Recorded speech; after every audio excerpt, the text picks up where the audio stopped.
Welcome back to another episode, guys. Hey, this week the kids and I are camping up at Double Island.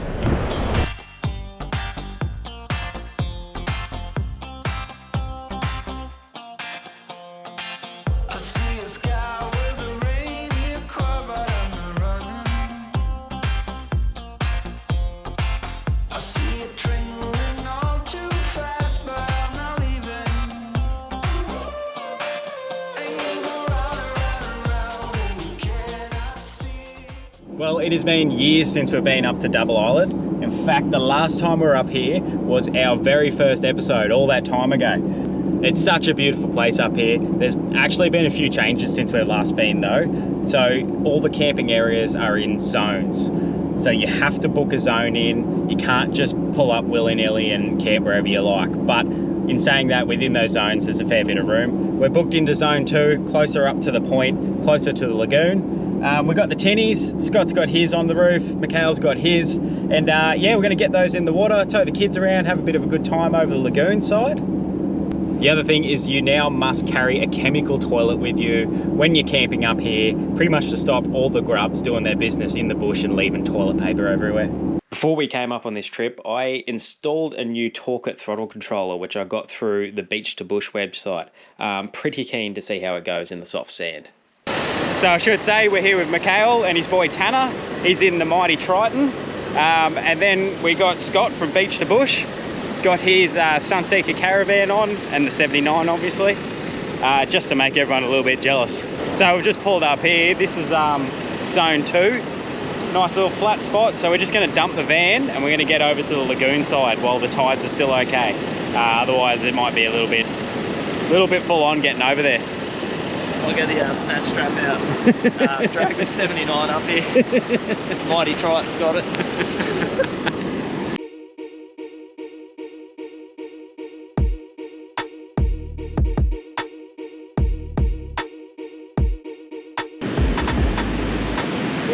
What a spot, eh? Oh mate, it's got a good spot. You happy? All right. Good stuff. Late enough. We'll get up the beach, put the tinnies in, go for a run. We'll drop this thing. We'll set up our swags later. Couldn't bother doing it now. Yeah. We'll probably do it after 15 beers. Yeah. No poles, no ropes, just chuck them on the ground. Yeah, mate, I did that actually, and then we had that massive hectic storm. And I found my swag upside down in the bush after being at the lagoon for the day. Yeah, don't recommend it. Nah? Nah. All right, let's hit it. Let's head over to Double Island Lagoon.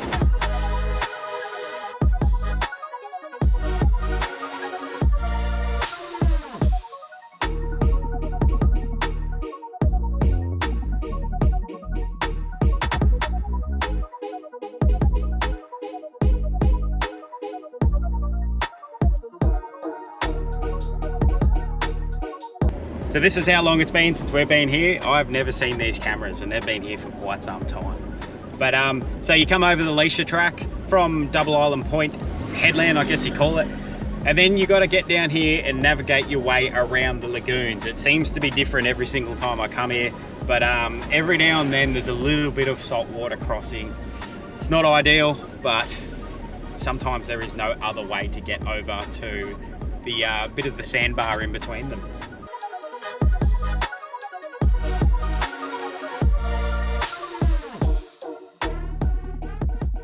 So we got lucky there, we didn't actually have to cross through much salt water at all, which is good. Oh, see the size of that fish that just jumped out? Holy dooly. Lucky I brought the fishing rods.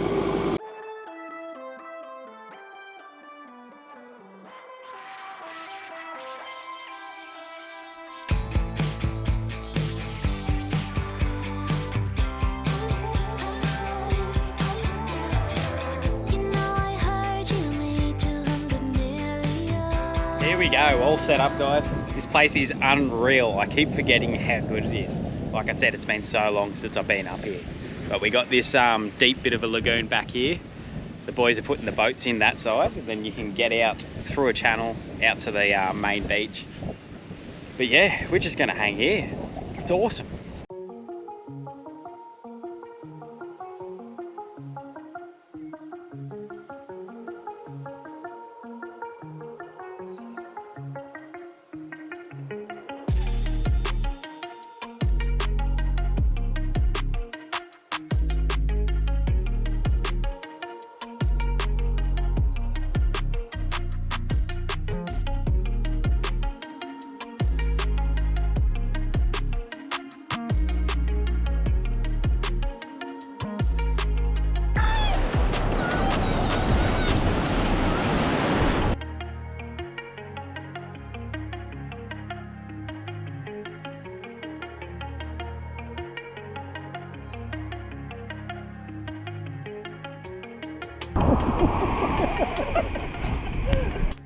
We just had the ranger pull up and tell us that we're being a little bit naughty. You're not meant to be in this lagoon doing more than 6 knots, so we thought it was okay. A few other jet skis were punching around here, but nah, it's out the front that you got to do it. So no more towing the tubes in here. Maybe out the front though. We'll see how rough it is out there. All right, we're going to head on back over to the other side now, the Tiwa Beach side. Go set up our camp. It's about 3:30, and if we don't get that done soon, we'll get stuck into the beers and we'll be laying on the ground. All right, back at camp. Well, it's not camp yet. Not until we set up. So I'm about to get the old King swag out, and Mikhail's just pulled out his, is it Oz tent? Yeah. Oz tent RS what? RS1. You watch how quick he sets this thing up.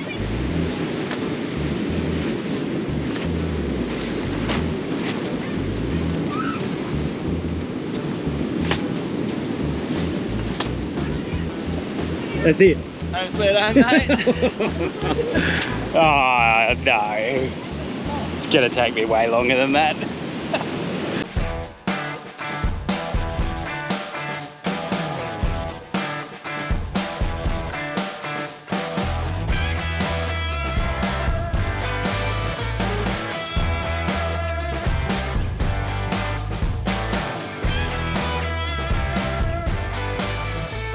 So the plan is Bella and I are going to be bunking up in the King swag, and I got this fella here. Let me show you this. This is a seriously old Darchie swag.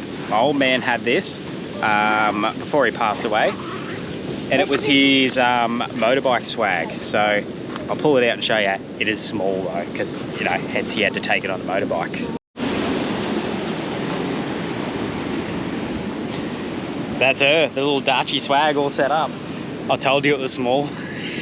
It's like, I set it up before I went to Fraser, before I bought the King swag, and I thought I'll just use this, it'll be fine. And it was literally laying on me, so that's when I said, bugger that. But it's funny, the old man owned that for so long, even before I knew what Darchie, I'm probably saying that wrong, but I'm gonna say Darchie. Before I even knew what that, like who they were as a brand, and obviously they're quite big within the 4-wheel-drive travelling scene. So yeah, pretty cool. Oh well, cheers mate. Cheers. Cheers mate. Cheers boys.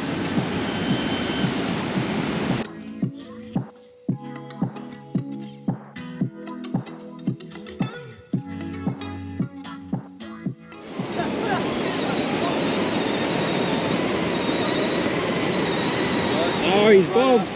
Typical Land Cruiser. How's this remote control car? It's like it's a 76 series Land Cruiser, and it's got diff locks, full 4-wheel drive, pretty impressive little thing. You got to actually own a Land Cruiser. You got to feel the Land Cruiser. Be one with the Land Cruiser. Go, give it. That's it. Turn. Oh, a bit more. You got full throttle. Oh, he's going. No, he's bogged. Oh, the max track's gonna have to come in.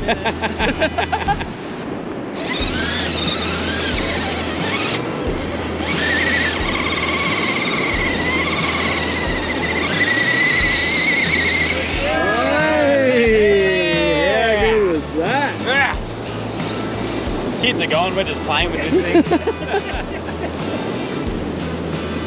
That's awesome. Well, you made that camp, mate. Alright, who's the next kid to play with it? So one thing you need to know about Mikhail is he's real old school. He likes to rough it when he camps. He doesn't have any of the modern stuff. How's the PlayStation, kids? Good. Just roughing it, eh?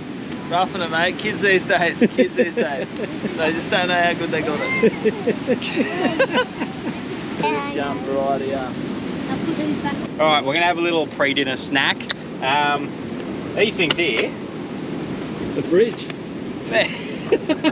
The bloke that's holding the camera, Mikhail, he showed us these, and his wife Cass. What are they? Little Cheers, Cranskies. Kransky chipolatas. It's not about the size, ladies. But these are the tastiest things you'll ever cook up on your barbie. We're going to do it on the induction here.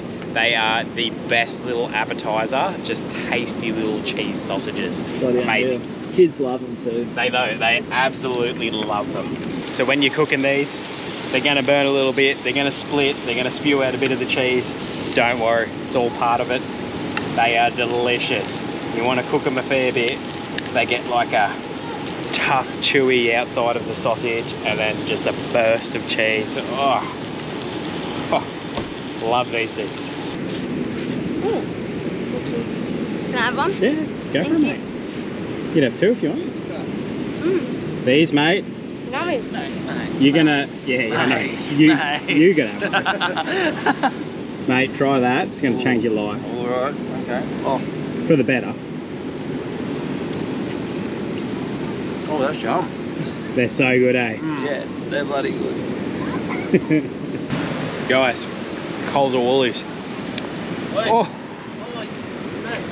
I just spurted everywhere. Get yourself some. Right, we got it.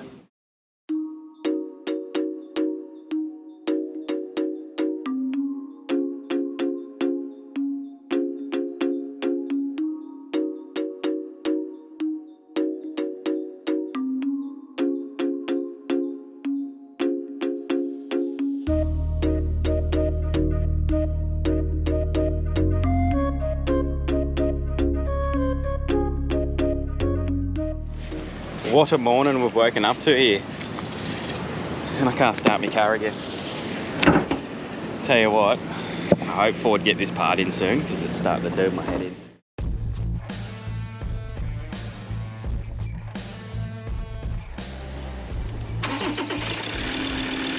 Anyway, the only reason I wanted to start the car was to spin it around because that sun, whew, it's got some bite to it this morning. Beautiful sunrise though, it was amazing. I'm going to cook up some brekkie now. Just didn't want to be standing in that heat. A few pancakes. Keep the kids happy.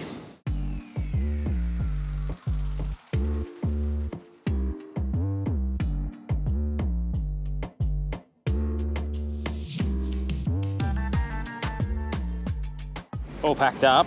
Come on over here and have a look at this though. This is Scott's canopy on the 79. It's pretty much what dreams are made of. You got 200 amp hours of lithium in there. It's got the upright fridge. Got the boat motor. The Thunderfab from WA did that outboard, what do you call it, loader. It's just an unreal setup, eh? One day I'd love to change my canopy to be a little bit more usable like that. And then he's got oven, compressor. I think that one's set as a freezer full time. Awesome setup. Awesome, it looks so good. You happy with your setup, mate? Love it, love it. Wouldn't change a thing. Simple, it works. So. Yep. Yeah, I gotta play around with mine, make it a little bit better.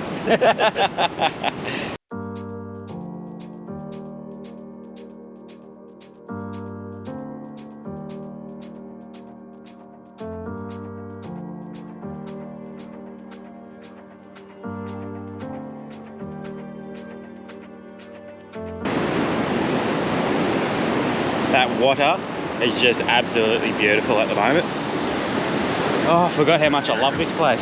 And it's only just up the road. It takes like maybe an hour and a half, an hour and 40 from the north side of Brisbane to get in. To get all the way up on the beach, that is. So beautiful.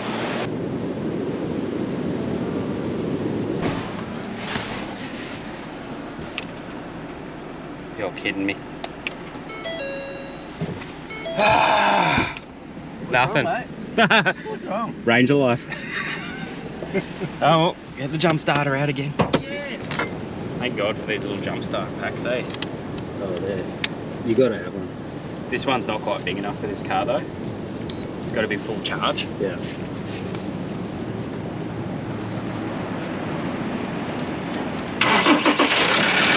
There we go.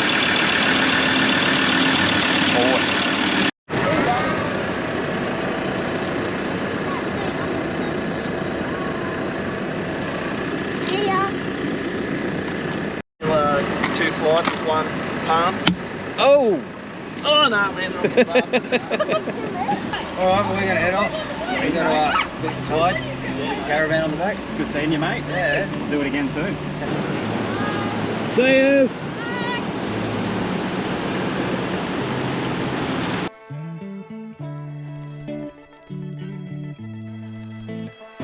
Alright, we're hitting the road. The March flies are insane there. How many times did you get bitten, kids? 1,000. 1,000 times? 1,000,000. I have never seen the Marchies so bad anywhere. They were just hectic. Anyway, drive up the beach, get on the barge and get off Double Island.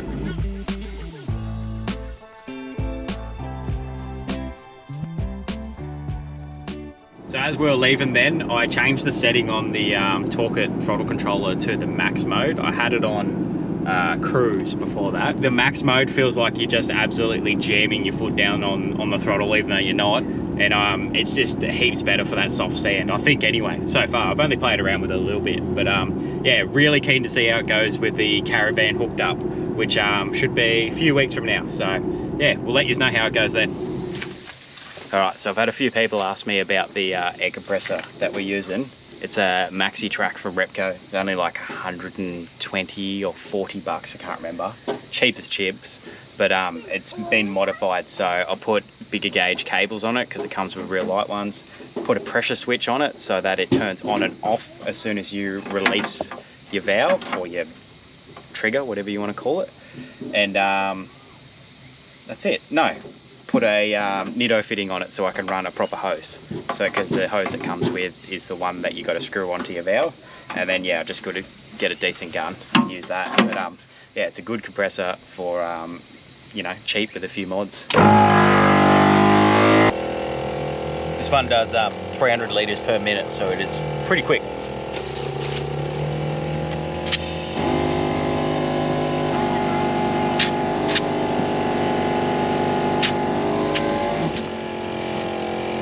There you go, 32-ish inch tyre, 20 PSI up to 40 in however long that was. So it's only downfall. Oh, that hose gets so hot. All these compressors from factory get super hot, but this hose has actually popped before. It's got so hot and melted. So I'm just gonna have to, I think, get a different hose. Should fix it. All right guys, that's Double Island, little weekend done. Thanks for watching, hope you enjoyed it. I'm gonna pop in over here, Getaway Bar and Grill, have a quick beer before we get on that ferry. Catch us next week.